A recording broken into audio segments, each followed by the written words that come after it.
Ah, boa tarde, gente. Eu decidi fazer essa aula gravada um pouco porque eu tô sem computador e aí no celular não dá pra fazer aula ao vivo. E, e aí não sei como vai ser as coisas daqui. Não sei se eu vou gravar agora ou se eu vou fazer online, fazer ao vivo, mas eu vou tentar na medida do possível fazer ao vivo, tá? Mas aí só hoje a gente vai fazer essa aula gravada. Aí hoje vai ser uma aula meio que de revisão, que uma coisa que eu queria ter passado para vocês, eu ia passar para vocês no início, mas quando a gente começou, mas eu acho interessante passar agora isso, porque aí a gente consegue fazer essas revisões e eu quero fazer elas no decorrer das aulas também, a gente conseguir separar em períodos, aí toda vez que terminar um período a gente faz uma revisão do período e em seguida faz alguns exercícios com relação ao período, tá? Então, o título da aula é Periodização da Filosofia Antiga. Tem umas questões que tratam desse como é que é dividido os períodos da filosofia. Então, antes de qualquer coisa, a gente tem um quadrinho aqui, né, mostrando alguns filósofos e tal. Depois que eu vi que tinha a Mafalda aqui no final, nem tinha visto que tinha a Mafalda. Então, no retomando aqui, a gente tem lembrando que a gente está fazendo uma periodização da filosofia antiga, ou como tem uma questão que vai aparecer, a filosofia grega, que aí está se referindo à filosofia antiga, porque dentro da periodização da filosofia a gente trabalha com a divisão de filosofia antiga, que é essa que a gente está estudando até agora, filosofia medieval, que aí envolve todo o período medieval, a relação da filosofia com o cristianismo, a filosofia moderna, que aí vem depois do Renascimento, e depois a filosofia contemporânea. Contemporânea significa com o nosso tempo, que está no mesmo tempo que nós, tá? Então essa é a filosofia mais atual, tá? E aí lembrando que a gente vai, essa é a periodização geral da filosofia, e aí cada uma delas tem as suas subdivisões, e a gente vai trabalhar a subdivisão da filosofia antiga. Então dentro da filosofia antiga a gente tem o que a gente vem trabalhando, que é os pré-socráticos, socráticos, e aí aqui tem o que eles chamam de período sistemático e período helenístico, ou pré-socrático, socrático, pós-socrático e helenístico. A gente vai ver isso com calma, tá?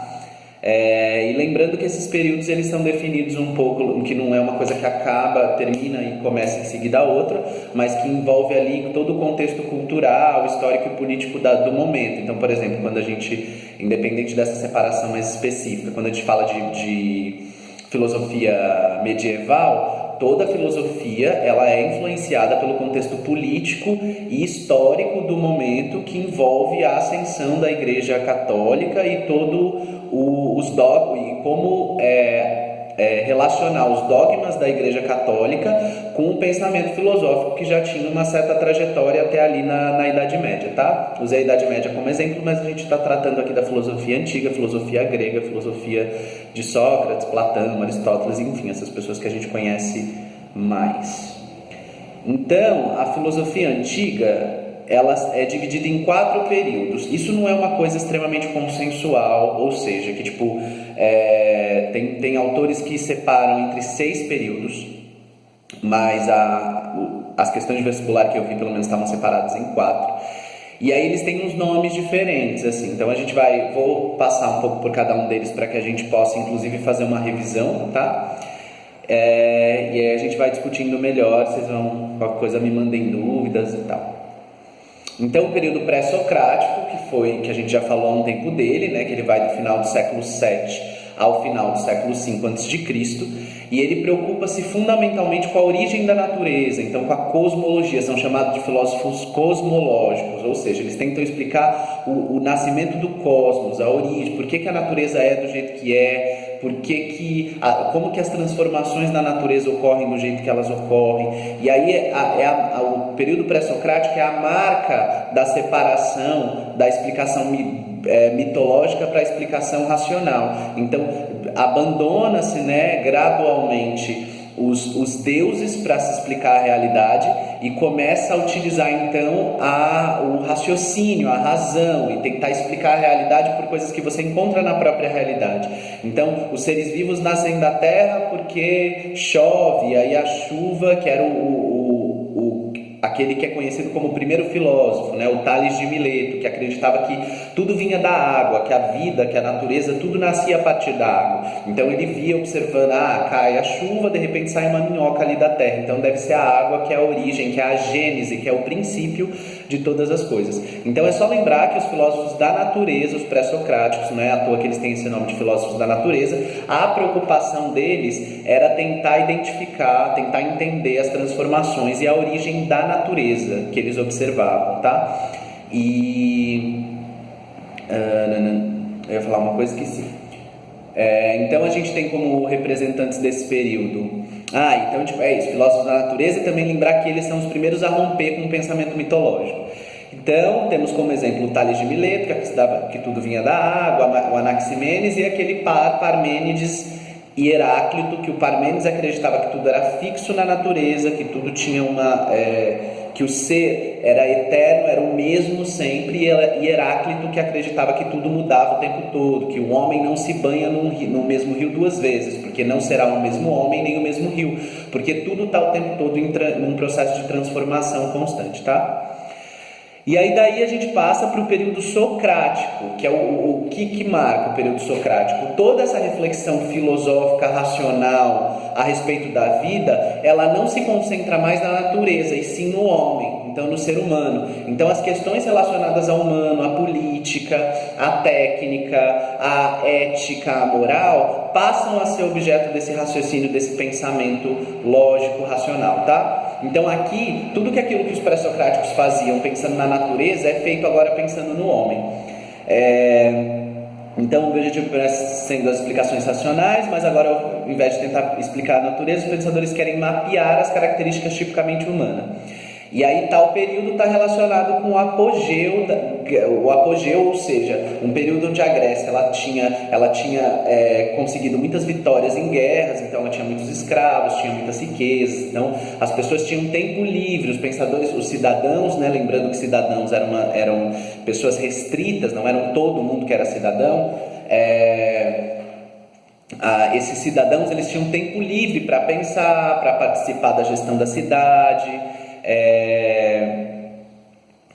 enfim, participar da política da cidade, né? Da organização, da gestão política da cidade, e da democracia, que era esse lugar que inclusive é muito importante para o surgimento da filosofia, que é onde as pessoas tinham uma ideia e elas precisariam estar lá e defender a ideia, porque então se todos ali estão juntos para decidir o rumo da cidade, ninguém tem um peso maior que o outro, então não tem um rei que determine a vontade dele é soberana. Se todos estamos em pé de igualdade no processo decisório para os rumos da sociedade, então vence quem tem o melhor argumento, vence quem consegue convencer melhor o outro. E aí aqui a gente pode lembrar dos sofistas, que eram aqueles que acreditavam que não tinha. Sócrates, então, que é a marca do período, né? Ele acreditava que tinha sim uma verdade absoluta, e que a gente precisava chegar até essa verdade, precisava conhecer essa verdade. Então não era tipo se um ser humano se um sujeito é justo ou não, mas o que é a justiça, o que é a virtude. Ele tentava se preocupar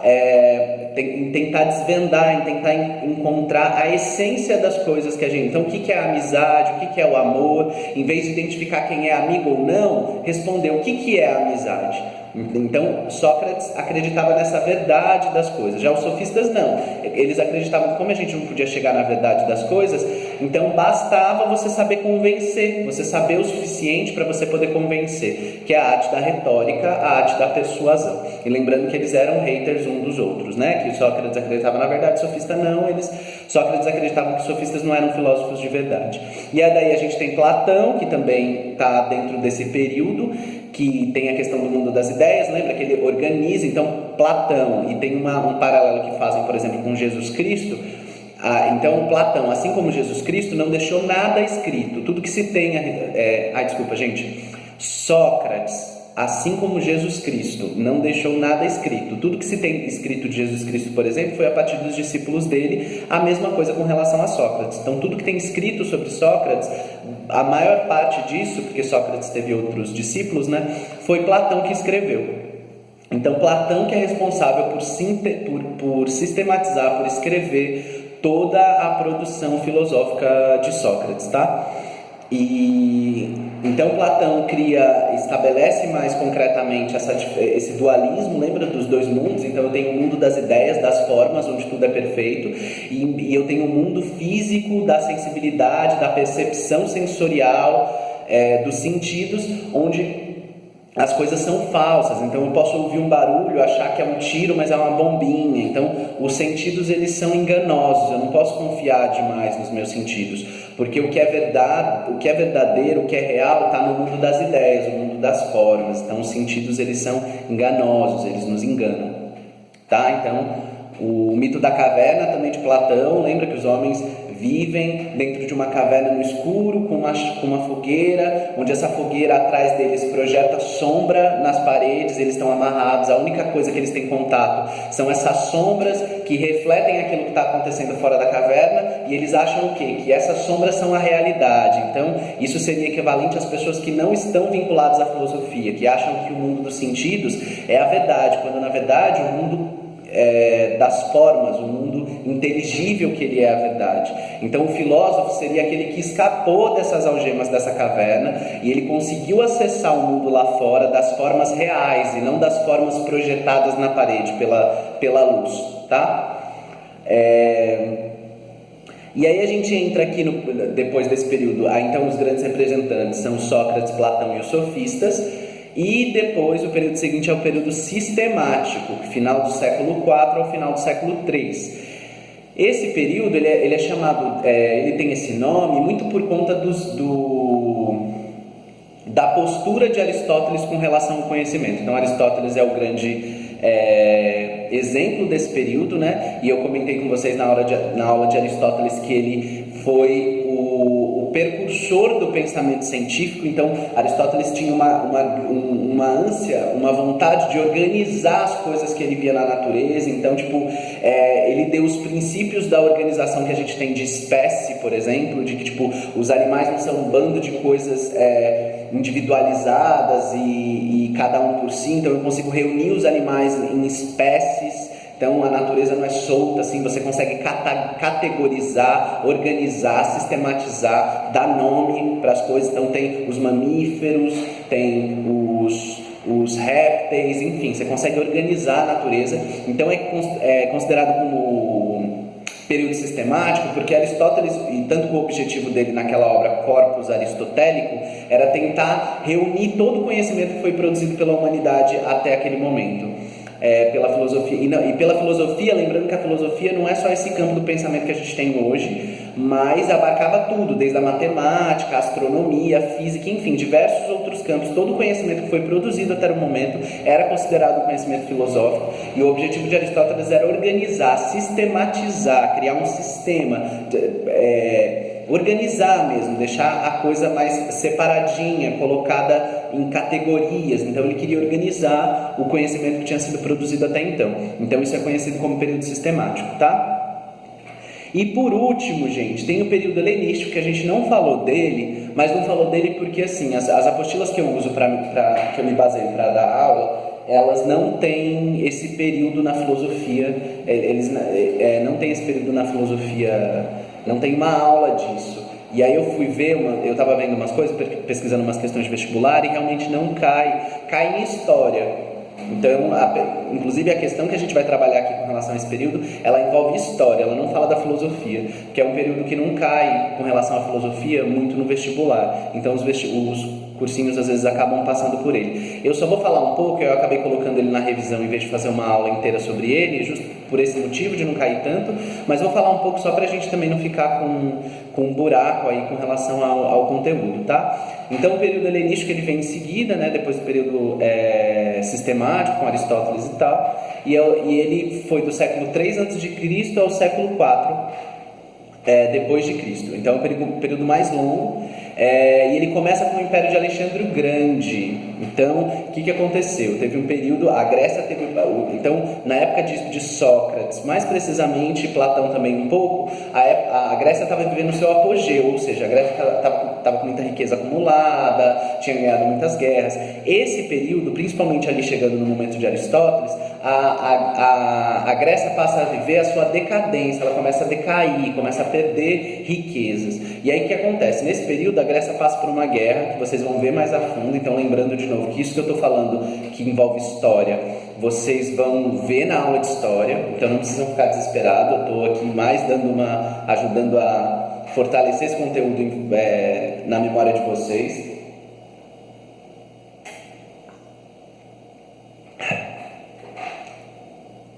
Então, o que aconteceu? Nesse período aí, que a Grécia estava em decadência, ela entrou numa... Então, a Grécia era conhecida como mundo grego, por quê? Porque cada cidade-estado, que é assim que a gente chama, tipo Atenas, como é que é o nome? Esparta, Tebas, enfim, outras cidades gregas, elas eram conhecidas como cidade-estado porque elas tinham sua autonomia preservada. Então, a Grécia era quase como se fosse um mundo onde os países seriam essas cidades, Atenas, Esparta, enfim. E aí cada cidade-estado, por isso cidade-estado, elas tinham sua autonomia, elas não dependiam elas não dependiam uma da outra, elas podiam gerir sua própria...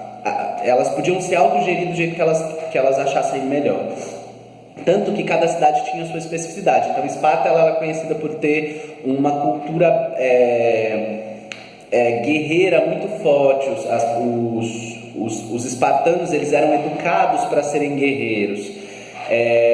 Era uma característica muito marcante de Esparta. E aí Atenas e Esparta entraram num conflito muito grande com relação a ser a cidade-estado mais expressiva dentro do mundo grego. E aí eles criaram cada uma as suas ligas e entraram numa guerra que durou 27 anos e que Esparta saiu vencedora. Isso, por mais que Esparta tenha vencido, enfraqueceu a Grécia como um todo, porque várias outras cidades-estados gregas participaram dessa guerra. Então a Grécia ficou muito enfraquecida. E isso abriu espaço para que a Macedônia conquistasse a Grécia e tirasse essa autonomia, ou seja, tudo virasse parte do Império Macedônio. E parte disso foi conquistada pelo Felipe II, que foi o pai de Alexandre Magno, Alexandre o Grande, que a gente conhece. Mas boa parte dessa expansão da Macedônia, que envolve essa conquista da Grécia, aconteceu pelas mãos de Alexandre o Grande, que não só a Grécia, mas países do Oriente, enfim. O período helenístico tem essa marca, que é a fusão da cultura ocidental com a cultura oriental. Ocidental, mais especificamente a Grécia, porque os macedônios eles admiravam muito a cultura grega. Então, seria mais preciso dizer que seria o espalhamento dessa cultura grega, a contaminação de outras culturas, de culturas ocidentais, principalmente orientais. Então, o Egito e outros lugares que Alexandre Grande, a Pérsia, enfim, que ele conquistou,